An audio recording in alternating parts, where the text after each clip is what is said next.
It's taking longer to upload tonight because the battery is low on this, so it's my own fault. But I just got in the mail, so I had to do it. Okay, we're in the summer 2006. I think it's around June or late May. There's the community nurse for the hospital came out to me. Kind of convinced me that it was a good idea to go back in. I think what happened was it was nearly 10 years since my last visit. Basically, it was 9.5 technically. It was 1996, so just wanted to kind of see how it was getting on. This would be a massive error. So she convinced me to go in. Oh no, wait a minute, it was May because I remember it was fairly wet. The previous year, I remember I told you it was the driest year ever recorded. So this May was one of the wettest Mays ever recorded in the country. So it was actually May now that I remember. Now I remember going in May. It was lashing rain. So I asked, is there any chance of getting a lift? She had a car, of course. So she goes around the locality in the car. Of course, at taxpayers' expense. She's not obviously going to pay for the petrol out of her own money. She obliged. She said, I'll give you a lift in because it was lashing rain, fairly windy. So I went in. Bad mistake.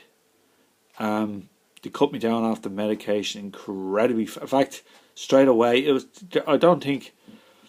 I mean, these are meant to be doctors. They don't seem to have ever heard of cold turkey. Believe me, I was fighting this on my own. Nobody asked me how I was I okay? Nothing. Some things never change. I was going through hell.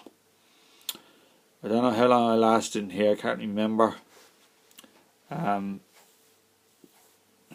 many weeks it was. I remember I was there. I got out in June. Eventually I must have discharged myself. Wait a minute, was that nurse that was back in 90? Yeah. I met the same nurse was still there from 1996. Remember the one who ate me alive because she was too lazy to go up a lift one flight and to give me the medication at night time and ran me into the ground. The lazies, she was still there. The bad apples always hang around.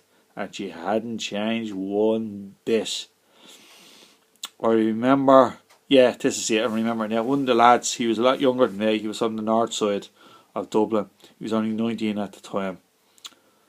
I used to go to bed early. I used to go to bed about 11. The reason why I couldn't face that one.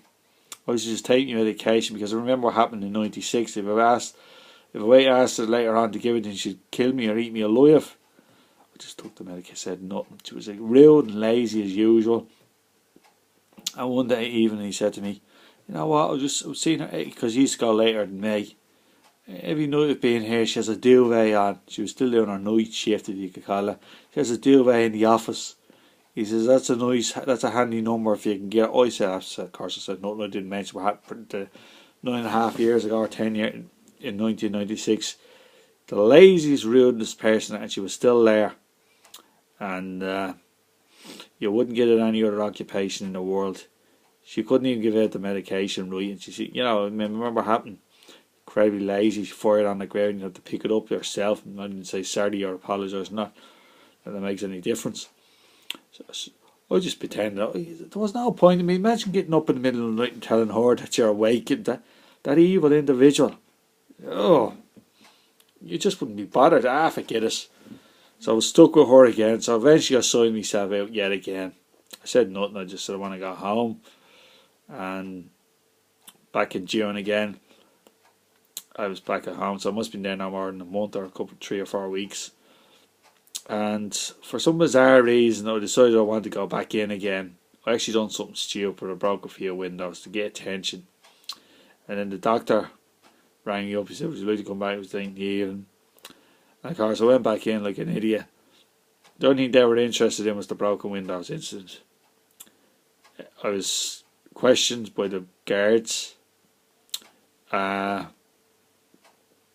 had to give a statement and everything. This is in the hospital. Remember what happened to me years ago when I was physically abused, verbally physically abused by nursing staff. I mean, if anybody should have been given a statement, it should have been, well, not me. They should have been questioning some of the nursing staff there, not the other way around. You know, there's hypocrisy and double standards for you yet again. Oh yeah, so I'll come in the next time.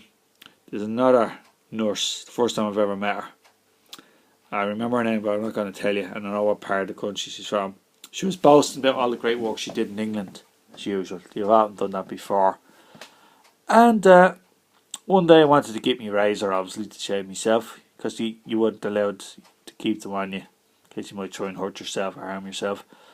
So, I'm still chivalrous in the way that even people who've done bad things to me, I could still try and, if I want to, help them find something or carry something, I'll still do it. So she had to go into the office to get it. So I walked inside to try and show her, and she turned around and roared at me. Look, I came out of nowhere. I jumped back. She ate me alive. I got out quickly, and I never forgotten that. Like, there again, not provoked. And you begin to say, like, I'm not making it up. I just stepped in maybe a foot or two. Probably, like, remember the time the other nurse was shoved me up with both hands and slammed the door in my face? Like, I wouldn't do it. I was just trying to help her. All she had to say, look, sorry, you can't come in. Just, can you leave? No manners. And she never thought she did the thing. Like, she never did any of the other nurses after they didn't ever say sorry or not. They just carry on like nothing had happened. If that was me, I'd be guilty. My conscience would be at me. I wouldn't do it, but if I did, I'd say sorry for losing my temper. No. So I was stuck there as usual. And you can't sleep. And everyone else is fast asleep. In fact, most of them do nothing else but sleep there. They sleep, not only do you sleep all day, but most of the day as well. So you're bored. Eventually, I got moved to another ward. Sorry. And a new nurse was kind of starting up there. Now, she was fully so-called qualified, but incredibly lazy yet again. So this is about early August, late July, early August 2006. So I'm going to go on from there. And God bless. Thanks, everybody.